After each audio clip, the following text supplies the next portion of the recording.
What's up YouTube, it's TCG here and I'm back with another TCG deck profile video for you guys. Today on the menu we have Rayquaza with Vikavolt. That's right, Rayquaza is doing very well in the post-rotation format, and the biggest tournament we had so far was last weekend in Melbourne, the special event. And this deck actually won first place, so that is fantastic. We're gonna check out Rayquaza Vikavolt in this deck list video, so buckle up, let's go straight into it. A lot of people are thinking like, Rayquaza, is it overhyped? Well, without Max Elixir, without that good stuff, it is still doing very good, and all thanks to Vikavolt. But first, we have 4 copies of Rayquaza-GX. Rayquaza-GX is just so quick because it can use the Stormy Winds ability. If you just smack it down from your hand onto the bench, you can discard the top 3 cards from your deck, and then you can attach Grass or a Lightning Energy from your discard pile onto Rayquaza. So that is very good because you need as many energies as you can get with the attack Dragon Break. With Dragon Break, you deal 30 damage for every single Grass and Lightning basic energy on your entire field. So with Vikavolt, it's a perfect combo. We also have Tempest GX if you're dead drawing or you just want to have that Vikavolt on your second turn because 10 cards in the hand is huge. Talking about Vikavolt, there's going to be 3 copies of Vikavolt in here. Vikavolt has the strong charge ability. Once during your turn, you may search your deck for a Grass and a Lightning Energy and attach them to your Pokemon in any way you like. And this stacks. If you have 2 Vikavolt out, you could have 4 energies straightly from the deck onto your Pokemon in any way you like. Very good. Also, Vikavolt comes back with an attack which can be beneficial if you're facing something like Hoopa. There's a lot of Hoopa stall decks around, and of course Vikavolt can make quick work of those.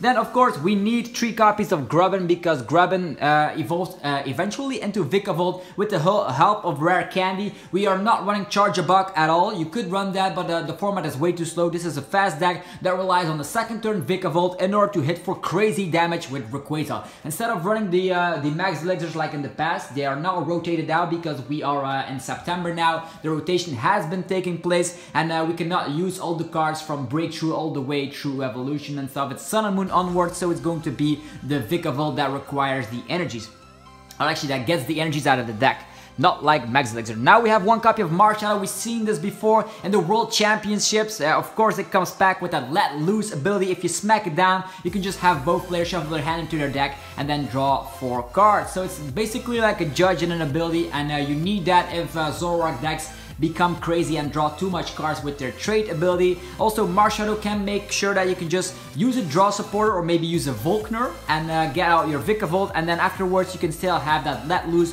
to get yourself a fresh hand. So that could also work out in your favor. Let Loose is also kind of neat. Let's say you have all your energies in your hand in the late game and you want to use Strong Charge to attach those energies. Well, if you don't have any energies anymore, you can use Let Loose, hopefully put those energies back in the deck and you don't draw into them, and then you can just use Strong Charge. I'm a very huge fan of course, the little Marshadow. Then 2 copies of Tapu Lele. Tapu Lele is still necessary. We don't have access to Bridget, but we do have access to Pokemon Fan Club, so that is already a thing. I'm gonna talk about that very soon in the video, but Tapu Lele gets out every supporter out of the deck thanks to that amazing ability, Wonder Tag. If you need the Guzma, you can just smack down a Tapu Lele and it's good. The good news is we're also running Mysterious Treasures in this deck, and you can have easy access to a Tapu Lele, even with Rescue Treasure, because sometimes Rayquaza with the Stormy Winds ability discards a Tapu Lele. That might seem bad at first, but with the help of Rescue Treasure you can get them back immediately. Not only that, Tapu Lele can be a huge attacker. Let's say Gardevoir is going crazy, they have 7 energies attached. Well, you can just use the Strong Charge on a Tapu Lele, and Tapu Lele can also attack since it only needs colorless energies to use the attack Energy Drive. Very fantastic card in this deck. Moving forward, we're gonna go to the supporters. We're gonna run 4 copies of Cynthia. This is going to be kind of a must in almost every deck post-rotation, so it's no different here. We're gonna run 4 copies to just have that maximum chance. It's the best draw supporter. We don't have access to Sycamore. We don't have access to N. Cynthia is the next best thing. You can just shuffle your hand into your deck and draw 6 cards.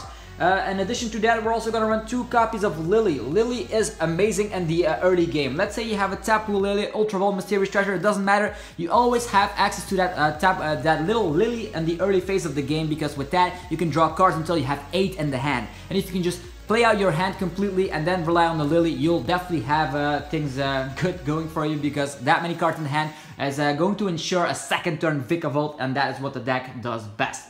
Moving forward, we're going to have 4 copies of It's going to be Guzma. Guzma can target anything you want. If the opponent has something on the bench that you want to KO, let's say it's a Zoroark GX with 210 HP, you finally hit the numbers, well, Guzma it out and destroy it with Dragon Break of Rayquaza-GX. So 4 copies of Guzma. We don't run Palpat, so we're gonna maximize our Guzma count here, and if it somehow gets discarded, we have 4 copies. We shouldn't need more than that unless you discard all of them with Stormy Winds, which might happen from time to time, but don't worry about it too much.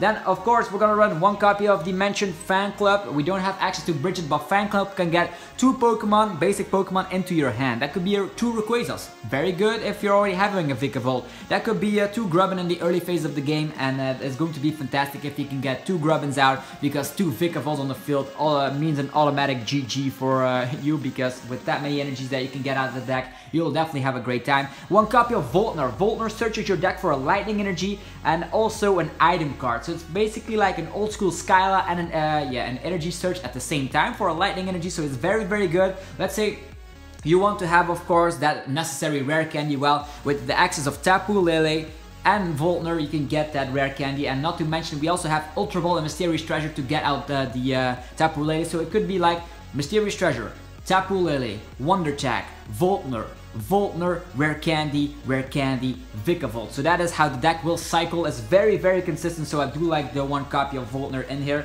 Then we're going to the item cards. We're gonna run 4 copies of Ultra Ball. Very consistent here because, of course, Ultra Ball gets out every Pokemon out of the deck. Meaning Tapu Lele, Rayquaza, Vikavolt. It's all possible thanks to Ultra Ball. Then 3 copies of the Mysterious Treasure. Almost as good as Ultra Ball, but you can only get out Dragon type and Psychic type. So no Grubbins are allowed and no Vikavolts with Mysterious Treasure, but if you can get some Rayquazas early game, you'll definitely have it good. Next is 1 copy of Nazball to finish off the Ball Engine list. So we're gonna have Nazball that can get out every basic. That could be a Grubbin or a Marshadow. I do not suggest using Nazball for Rayquaza because otherwise you cannot rely on the Stormy Winds ability unless you already have Vikavolts in play. Then we are gonna go over to the engine on how we are not running a stage 1, no charge a buck. We are gonna run 4 copies of Rare Candy. Rare Candy will make it possible to just skip the stage 1 and we go from Grubbin all the way to Vikavolt. 4 copies of Rare Candy will ensure that we have them at the point when we need to, and Lillie will make sure you can draw cards early game to just draw into that Vikavolt or Rare Candy. You have a lot of things you can draw into, and of course you're thinning out your deck entirely with the Rayquaza-GX, so drawing into that Rare Candy shouldn't be an issue. I already seen a couple of Stormy Winds that are just so painful, like 3 Vikavolts, oh my god. Well, that is not a problem because we are gonna have Rescue Stretcher at our disposal, but of course Stormy Winds for Rare Candies is something you'll never want to see. Hopefully that will not happen, but in some games it does. So the maximum of 4 Rare Candy here. Then 3 copies of the Choice Band. I do love Choice Band because Choice Band adds the numbers perfectly. You can also run things like Wishful Baitons or Batoons or whatever it's called. You know that one, the tool card that lets you just attach those energies that gets knocked out to one of the bench. Well, that could also be a tool card, but in this situation, 3 Choice Bands to hits the number, hits it perfectly, because sometimes you're hitting like 180 and you're saying, oh, if I only had a Choice Band. Well, we have Choice Bands. There's going to be 3 copies of that in this fantastic list that won the Melbourne special event in Australia. Okay, then some switching mechanics because Vikavolt has a lot of retreat costs. Rayquaza, believe it or not, has a lot of retreat costs, so we're gonna run 1 copy of Switch and 1 copy of Escape Rope. Hopefully you guys are enjoying the post-rotation content here. I do love that the trainer decided to use Switch and Escape Rope here, because Escape Rope can make it that the opponent will be there in an awkward situation where they have to promote something that they don't want to, and with Escape Rope and Guzma plays, there's a lot of things possible to get out of the active position.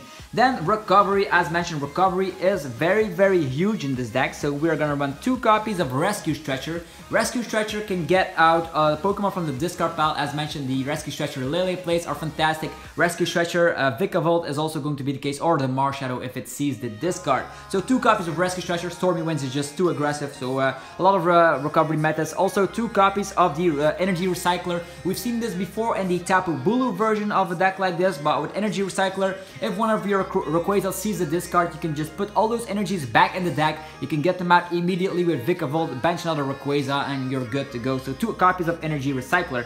And to finish the list, we are gonna have 7 grass type energies. There we go.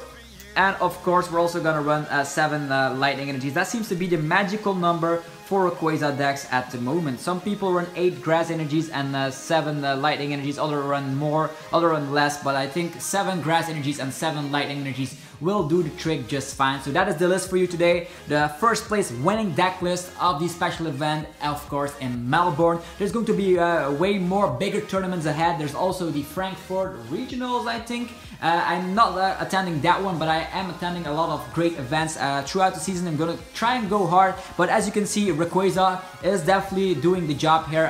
You might say, oh, the price tag on Rayquaza is huge. Why is that? Even after rotation, that is the reason. It's still doing well, not thanks to Max Elixir, but thanks to Vikavolt. Anyhow, this was Zapdos TCG here. If you enjoyed the content, be sure to demolish the like button as always. And if you want to learn more about more deck lists like this, be sure to subscribe. I upload deck lists on a weekly basis, if I say so myself. And also weekly episodes that talk about the latest new decks and upcoming decks in town. Anyhow, have a fantastic rest of your day. I'll see you guys in the next Pokemon TCG video. I'm out. Peace out.